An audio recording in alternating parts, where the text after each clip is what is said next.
Not too long ago, the Brooklyn Museum of Art in New York opened a controversial exhibit that featured, among other things, a painting of the Virgin Mary splattered with elephant dung.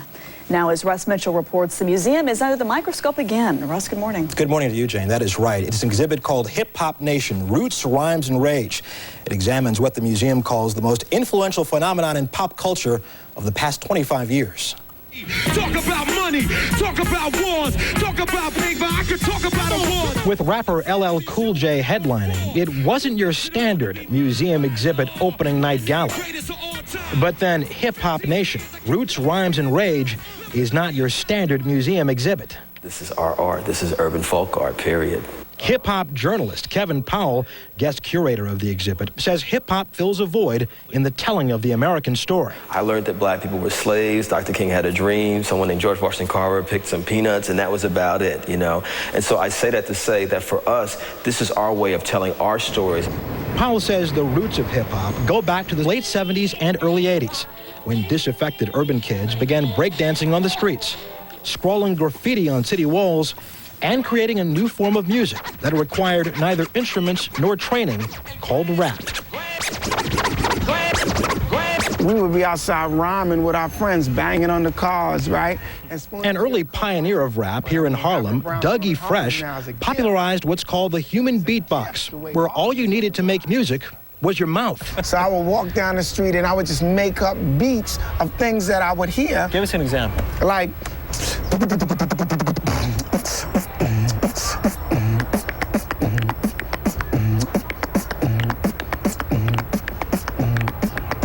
Soon, what had begun as a way of making something out of nothing was becoming one of the hottest trends in music.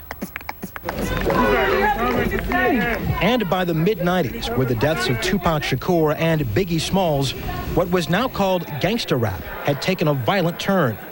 Violence in hip-hop and sexism are things the exhibit had to address. And we couldn't do an exhibit like this and sanitize it and act like this stuff didn't happen because violence, sexism, controversy is a part of what we call hip-hop. Powell says the controversy, the edginess, is at the heart of hip-hop's appeal to suburban white kids who now listen to hip-hop more than they listen to rock. There's always been an interest in music that's edgy, that's rebellious, that speaks to the times, which is why white kids were into bebop, which is why white kids were into rock and roll, which is why white kids are into hip-hop. And into hip-hop fashion, with rappers providing the runway music from New York to Paris. In fact, much of the exhibit consists of fashion. But is this art? This is the Brooklyn Museum of Art. You look at this stuff, and it is culturally interesting, but what is artsy about it? Why is it art? Well, to me, this is as significant art as, say, the work of a Salvador Dali or a Diego Rivera, you know, say, during the 1930s, documenting working-class people. On another note, I'm just happy to see something that's culturally sensitive. Rapper LL Cool J agrees. I think it's a major step in the right direction because it brings some sort of sensibility, some sort of cultural awareness into the music that, as of lately, has been absent on certain levels, so that's cool. This is your museum. For museum director ARNOLD, making art relevant to its community is exactly what a public museum should be doing. That's what the Brooklyn Museum has always been about. That's what Brooklyn is about.